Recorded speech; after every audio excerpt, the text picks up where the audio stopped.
ابراهيم النهارده اللي بيقودوا جمهور الاهلي، بيقودوا ويدافعوا على الوان التيشيرت الابيض بكل شرف وامانه، وهذا امر عظيم جدا. وما بين جمهور الاهلي اللي عاشق حسام ابراهيم لسنوات طويله. ومن الزاويه دي عايزين ننطلق بالحوار يا كابتن حسام. هي حضرتك طبعا لمحه كويسه. انا اتفرجت على البرنامج دلوقتي ان حضرتك قلت محمد نصر تقريبا. ايوه محمد نصر. نعم. قلت له ان هو يوقف اللقطه دي. وانا شايف ان هي التعليق عليها كان متاخر يعني من فتره طويله، من تقريبا من ساعه ما لعبنا في الزمالك من 2000 لحد دلوقتي. اتاخر فيها الاعلام ان يعلق عليها. نعم. لان متهيألي اتهنى كتير وشتمنا كتير من الجماهير. احنا عشنا معاهم 22 سنه، وكنت افضل ان احنا بعد ما مشينا من النادي الاهلي، جمهور النادي الاهلي كان المفروض ان هو يشيلنا على الاعناق زي ما اتعودنا، لان لسبب واحد احنا ما مشيناش من النادي الاهلي بمزاجنا، او مشينا عشان فلوس او اي حاجه تتخيل حضرتك. ان انا كنا يعني اتحايلنا عليهم. احنا لما العقد خلص احنا كنا ساعتها عقدنا 2000 جنيه لو تفتكر. صحيح. والاداره موجوده والمجلس الاداره موجود والكابتن عماد اليماني يعني ربنا يديله الصحه هو المسؤول عن كل حاجه، والتاريخ والاسرار كلها موجوده. ان عمرنا ما طلبنا فلوس من النادي الاهلي تحت الترابيزه ولا فوق الترابيزه. بالعكس، يمكن انا جيت قبل كده في اخر سنه 2000 لما كنت هداف الدوري.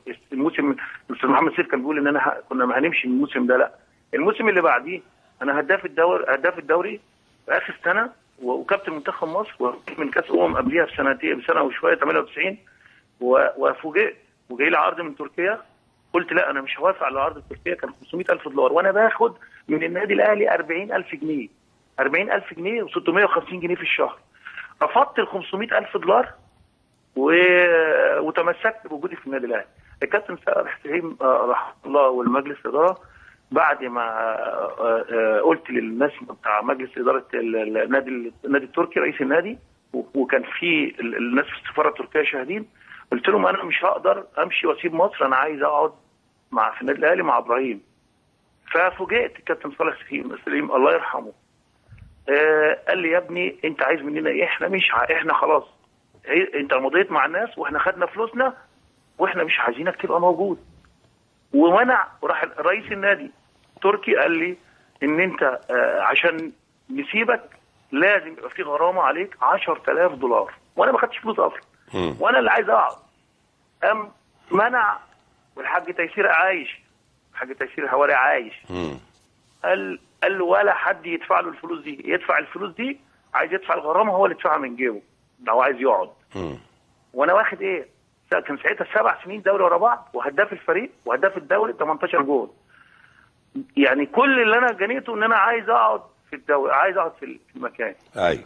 ومع ذلك عمري اول ماتش بعد انتقالنا لنادي الزمالك جبت جونين في اول مباراه ليا، هدفين 3-1 بتاع 3-1. عيد الماتش ما تجرأتش ان انا اهين الجمهور اللي انا قعدت معاه 22 سنه، ولا رحت مسكت التيشيرت، ولا رحت للجهاز الفني للنادي الاهلي، ولا قلت ربنا موجود على طول طبعا. ولا قلت اي حاجه. رحت ناحيه الجهاز الفني بتاع نادي الزمالك، كان مستر اوتوفيستر واحمد رمزي والمجموعه اللي كانت موجوده، وما غلطتش في اي حد.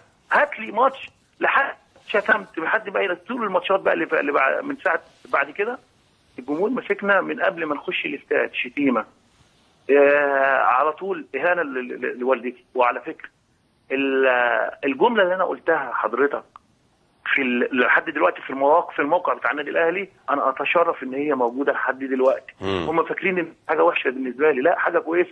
اي واحد هيشتم امي هضربه بالجزمه. شوف انا قلتها، وسنه 2011 اي واحد عنده كرامه وبيحب ويحترم امه طبعا الام دي طبعا. طب قول لي يا كابتن حسام، يعني استاذنك معلش انا قطعتك في الحوار، ايه السبب من وجهة نظرك؟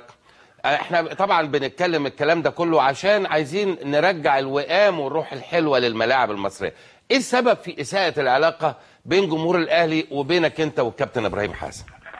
في البدايه يا كابتن مدحت لازم حاجه تتقال مهمه جدا. اولا انا وابراهيم او اي لاعب ليه الحظ وربنا كتب له انه يلعب في اكبر ناديين في العالم العربي وافريقيا. انا كنت من الناس المحظوظين اللي لعبت في نادي الاهلي ونادي الزمالك، اكبر ناديين اي بني ادم في اي وطن عربي وافريقيا يحلم انه يلعب معاهم.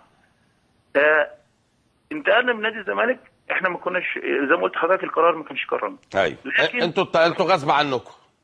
لكن ربنا كتب لنا ان احنا نلعب في نادي عظيم وكبير، نادي زي نادي الزمالك، زي نادي الاهلي، زي ما كنتوا بتتكلموا على الحق البث.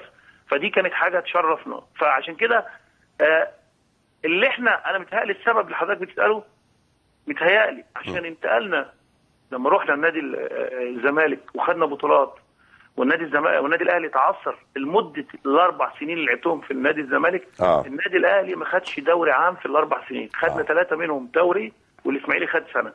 لو احنا كنا ظالمين ربنا ما كانش ادانا. فهي متهيألي انا من وجهه نظري سببها اعلام النادي الاهلي، اداره النادي الاهلي. لان طول عمرنا والكابتن حسن مستكاوي موجود، طول عمر النادي الاهلي بيقول في مبادئ وقيم وتقاليد.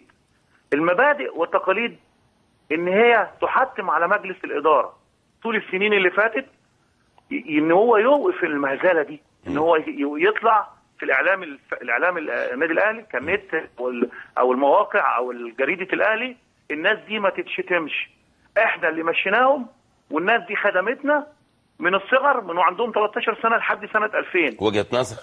كان لازم الغلط الكبير اللي يتحمله مجلس اداره النادي الاهلي ويتحمله جماهير النادي الاهلي الجديده. جماهير النادي الاهلي القديمه ناس فعلا، ناس الكبار، ناس محترمه. انتوا عزموكوا في المئويه يا كابتن حسام؟ ما انت حضرتك عارف التاريخ ومحمد نصر عارف. احنا ما اتبعتلناش حتى بالتليفون ولا حتى بطاقه ان انت قبل كده لعبت او دعوه ان انت لعبت في المكان ده. مش 22 سنه انت ما خسرتش بطوله طول ما انت موجود في النادي الاهلي. من اول تحت 13 سنه عمر لحد الناشئين، ولعبت تحت 18 سنه فريق الاول، ما خسرتش بطوله اشتركت فيها. والبطولات بقى الافريقيه والبطولات المحليه، الدوري 11 دوري لحد ما مشيت من النادي الاهلي، 11 دوري. وغير بطوله افريقيا، ابطال الدوري وابطال الكاس والسوبر والكاس مصر، كل الكلام، والسوبر الافريقيا بيننا وبين اليابان، كل الكلام ده انت مشارك فيه انت وابراهيم.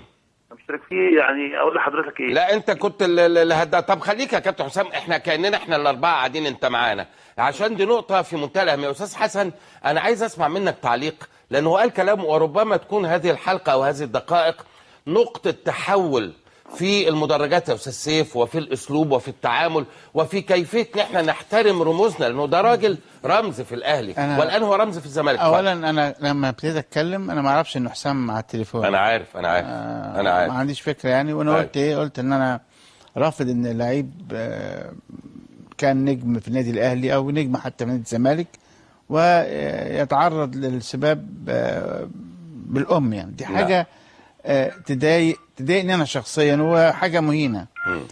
وحسام يمكن دخل للمكالمه دلوقتي وانا بقول ان انا عارف كويس قوي قد ايه حسام حسن بيقدر النادي الاهلي حتى وهو لاعب في نادي الزمالك، وهو عارف كويس قوي اللي انا بقوله ده صح وانه صحيح.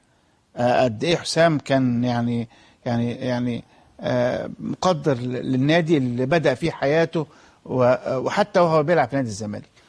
وهو مشي غصب عنه يعني مش مرغم. لا ما يعني انا قلت وبكرر وحسام معانا ان جمهور النادي الاهلي اللي انا كنت بقابله كان كتير جدا منه بيحب حسام حسن وابراهيم حسن حتى وهم لابسين فانيله نادي الزمالك.